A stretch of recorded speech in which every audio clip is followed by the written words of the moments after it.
Hello friends, welcome to Lola kitchen. எல்லோரும் நல்லா இருக்கீங்களா? நாங்களும் நல்லா இருக்கோங்க. இன்றைக்கி என்னோடய ஸ்டைலில் டெய்லி ரொட்டீனில் நம்ம வீட்டில் என்ன சமையல்னா கொத்தவரங்காய் பொரியலும் ரசமும் தாங்க வச்சுருக்கேன். ரொம்பவே சிம்பிளாக டக்குன்னு எப்படி செய்கிறதுன்னு பார்க்கலாம் வாங்க. கொத்தவரங்காய் பொரியலுக்கு முதல்ல ஒரு பேன் வச்சுக்கிட்டேங்க. தேவையான அளவு எண்ணெய் ஊற்றி கடுகு போட்டுக்கிட்டேங்க. கடுகு பொரிஞ்சதும் பெரிய வெங்காயம் நறுக்கி வச்சுருக்கேங்க, ஒரு முழு பெரிய வெங்காயம் அதையும் சேர்த்துக்கிட்டேங்க. சேர்த்திட்டு எப்பயும் போல் எண்ணெயில் நல்லா வதக்கியாச்சுங்க. எண்ணெயில் நல்லா வதங்கி வரும்போது 2 காஞ்ச மிளகாயை கிள்ளி சேர்த்திக்கலாங்க. சேர்த்திட்டு நல்லா கிளறி விடுவோங்க. கிளறி விட்டதுக்கப்புறம் கொத்தவரங்காயை நான் பொடியாக நறுக்கி எடுத்து வச்சுருக்கேங்க. கழுவி நறுக்கி எடுத்து வச்ச கொத்தவரங்காயை இந்த பொரியலுக்கு நம்ம சேர்த்திக்கலாங்க.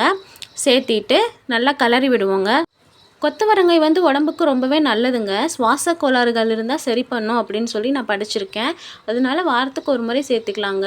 பொதுவாகவே பச்சை காய்கறிகள் நம்ம வீட்டில் சமைச்சு சாப்பிட்டுட்டு வந்தோம்னா அவங்க தான் மிகப்பெரிய கோடீஸ்வரன் அப்படின்னு சொல்கிறாங்க. ஏன்னா உடம்பு ரொம்ப ஆரோக்கியமாக இருக்கும். அதனால தாங்க. இப்போ தேவையான அளவு மஞ்சள் தூளும் மிளகாய் தூளும் சேர்த்துக்கிட்டேங்க. மிளகாய் தூள் நல்ல ஃப்ளேவராக இருக்கும், அதுக்காக தாங்க. காஞ்ச மிளகாய் கம்மியாக சேர்த்துக்கிட்டேன்.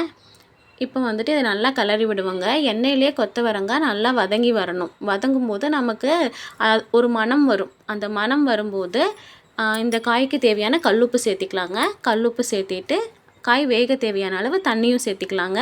சேர்த்திட்டு நல்லா கிளறி விடுவோம். கிளறி விட்டுட்டு நமக்கு தண்ணி அளவு காய் மூழ்கிற அளவுக்கு இருந்தால் போதும். காய் நல்லா வெந்துடுங்க. காய் மூழ்கிற அளவுக்கு ஊற்றிட்டோங்களா, இப்போ நம்ம மூடி வச்சுக்கலாம். காய் நல்லா வெந்து வரட்டும். இப்போ பாருங்கள், காய் நல்லா வெந்துடுச்சு. தேங்காய் துருவல் எடுத்து வச்சுருக்கேங்க, அதுவும் சேர்த்து கிளறி உங்கள்கிட்ட காட்டுற பாருங்கள். ரொம்பவே சிம்பிளாக டக்குன்னு உங்களுக்கு ரெடி ஆயிடுச்சிங்களா. கருவேப்பிலை மல்லி தூவி ஃபினிஷ் பண்ணிட்டோம். அடுத்தது நம்ம ரசம் வச்சிடலாங்க. ரசம் வைக்கிறதுக்கு ஒரு குக்கர் வச்சுட்டோங்க. அதில் தேவையான அளவு எண்ணெய் ஊற்றிட்டேன். தேவையான அளவு கடுகு சேர்த்திட்டேங்க. கடுகு பொரிஞ்சு வரட்டுங்க. எப்பயுமே நான் ரசம் வைக்கும்போது தக்காளியும் புளியும் சரிசம அளவு எடுப்பேங்க. அப்போ உங்களுக்கு புளியும் தூக்கலாக தெரியாது. சரிசம அளவு எடுக்கும்போது நமக்கு ருசியும் கூடுதலாக இருக்கும்.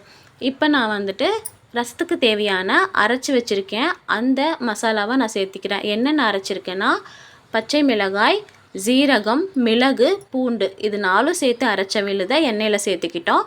இப்போ தேவையான அளவு பெருங்காயத்தூள், மஞ்சத்தூள் சேர்த்து எண்ணெயில் நல்லா வதக்கி விட்டுக்கலாங்க. எண்ணெயில் நல்லா வதங்கினதும் நாம் கரைச்சி வச்சுருக்க தக்காளி புளி கரைசலை இதில் சேர்த்திக்கலாங்க. சேர்த்திட்டு தேவையான அளவு தண்ணி ஊற்றிக்கலாங்க.